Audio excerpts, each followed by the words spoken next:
Han transcurrido 30 días de conflicto interno en Ecuador. Todos los detalles actualizados, César García Vélez nos lo cuenta. Buenas tardes, César.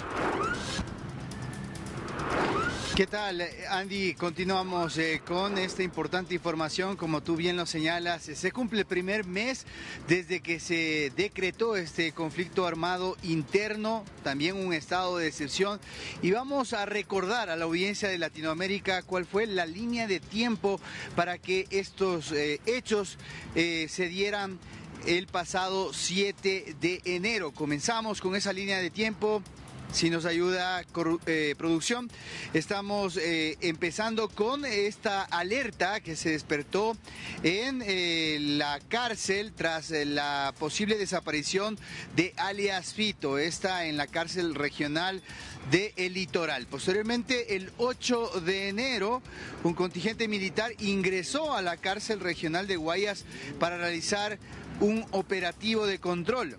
A las 7:30 de ese mismo día, el gobierno maneja la tesis de que se filtró información y que Fito iba a ser trasladado de cárcel. También a las 9:30 se registraron amotinamientos en varios centros penitenciarios. A las 16:30 el presidente Noboa termina declarando el estado de excepción que rige hasta el momento. Pasamos a los acontecimientos del día más duro en este primer mes del 2024 para el Ecuador. Fue el 9 de enero cuando a las 7 de la mañana el SNAI confirmó que Fito, Adolfo Macías, el líder de la agrupación Los Choneros, se había fugado. A las 14 horas se produce el hecho más álgido de esta crisis de violencia en el Ecuador, cuando un grupo de terroristas ingresaron hacia las instalaciones del canal nacional TC Televisión, creando una escena de terror en medio de una transmisión en vivo que fue presenciada por los televidentes no solo del Ecuador, sino de distintas partes de la región y, por cierto, del mundo a través de redes sociales. Entonces, a las 15:30, luego de estos acontecimientos, el presidente Noboa declara el conflicto armado interno y dispone la salida de los militares, quienes están desarrollando operativos hasta la fecha. Vamos a continuación a escuchar las declaraciones del presidente Noboa y también del comandante de la Policía Nacional sobre este balance luego del primer mes del conflicto armado interno. Seguimos luchando y porque seguimos en esta pelea contra el narcoterrorismo. Nosotros nos hemos caracterizado por hablar poco y por hacer bastante. Nos hemos caracterizado por callarle la boca a nuestros enemigos políticos. Nos hemos caracterizado también por ser, para los incrédulos, los que menos probabilidad tenían, pero aún así dejarlos a todos en la vergüenza y en el silencio.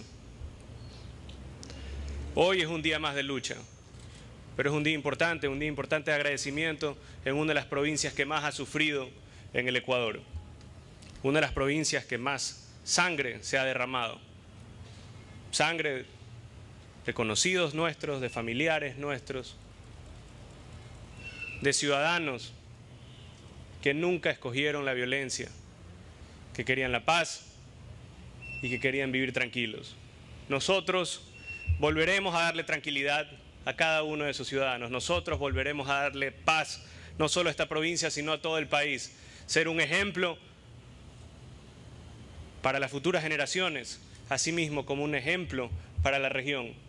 Un ejemplo de que las cosas se las puede hacer bien, de que gente íntegra, de que gente joven, con buenas intenciones, pero con fuerza, pueden cambiar el rumbo de un país, pueden cambiar la moral también de un país. Su trabajo se ve reflejado a la fecha aquí en este distrito de Babahoyo con una reducción del 15% en homicidios intencionales en comparación con el año 2023.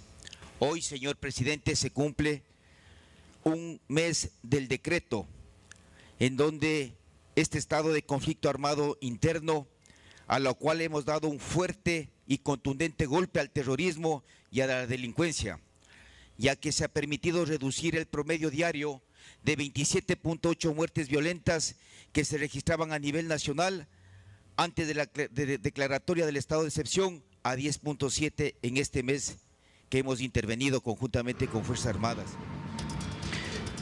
Contextualizando también el tema, es importante que Latinoamérica conozca que los puntos más conflictivos acá en el Ecuador están ubicados en los distintos puertos, tanto en Esmeraldas como en Manta y, por cierto, en la ciudad de Guayaquil, el puerto principal. A continuación vamos a revisar cómo se han reducido los índices de muertes violentas en la zona 8, que está comprendida por el cantón Guayaquil, San Borondón y Durán, que ha sido una de las zonas más rojas y centro de comando de las agrupaciones criminales como los Choneros Fatales y Chone Killers. Vemos que del 1 al 7 de enero se han registrado 102 crímenes.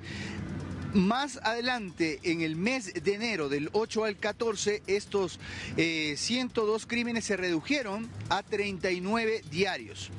Del 15 al 21 de enero hubo una reducción mayor a 22 crímenes. Posteriormente, del 22 al 28, ya cerrando prácticamente el primer mes del 2024, la reducción cayó a 24 crímenes. Actualmente, desde el 29 al 4 de febrero, tenemos un reporte de 15 crímenes según la Policía Nacional y las Fuerzas Armadas. Son datos que reflejan los resultados de este Plan Fénix que está en ejecución en el marco de este conflicto interno armado. También debemos señalar que a la par de los operativos que se están realizando a nivel nacional, hay coordinación con distintas policías en Ameripol, en la región, y también a nivel internacional con Europol. Por ello se dio un fuerte golpe en esta semana en contra de la mafia albanesa, y de ahí la noticia más reciente, la que se produjo en horas de la tarde ayer en Buenos Aires, Argentina, cuando fue capturado y detenido para un proceso de extradición Hernán Luque Lecaro, quien era uno de los hombres fuertes del exgobierno de Guillermo Lasso, quien lo había designado el año pasado como el supergerente de la EMCO, la empresa coordinadora de empresas públicas. Luego de una develación periodística y posterior investigación de la Fiscalía en el denominado caso Encuentro, se determinó que Luque Lecaro estaba involucrado en una trama de corrupción alrededor de varias empresas públicas, entre ellas Flopec, la empresa encargada de transportar vía marítima el petróleo ecuatoriano, también Petroecuador, Cenel, la telefónica acá en Ecuador, entre otras empresas con contratos perjudiciales al Estado ecuatoriano y beneficiando a un grupo privilegiado que, según la información, estaría relacionado con la mafia albanesa. Recordarán ustedes que también Rubén Cherres, quien fue asesinado por la mafia albanesa en la provincia de Santa Elena en el anterior año, estaba en el marco de audios o escuchas que fueron divulgados a través de las redes sociales, en donde se escuchaba a Luque Lecaro solicitando dinero en efectivo a cambio de suscribir varios contratos. Pues este individuo ha sido capturado y por eso estamos en los exteriores de la Corte Nacional de Justicia, el órgano encargado de tramitar el proceso de extradición. Vemos ahora en pantallas un comunicado en donde se certifica que ha iniciado este proceso. La justicia argentina, luego de que Interpol lo capturó, tiene que realizar una audiencia, y si es que esta culmina en este mismo día de hoy, probablemente en las próximas horas Luque Lecaro sea transportado hacia el Ecuador para enfrentar a la justicia ecuatoriana. También golpes a nivel no solo del crimen organizado, sino también de la corrupción, que es otro de los fenómenos que termina afectando al Ecuador. Ahí tienen ustedes una evaluación integral de lo que ha significado este primer mes de la aplicación del conflicto armado interno en el Ecuador. Soy César García Vélez, ustedes continúan, Andy, con más de DNews. Nosotros nos vemos desde otro punto más adelante. Te agradecemos, compañero, por todos estos datos. Seguiremos muy atentos a lo que sucede allí en tu país, Quito, Ecuador.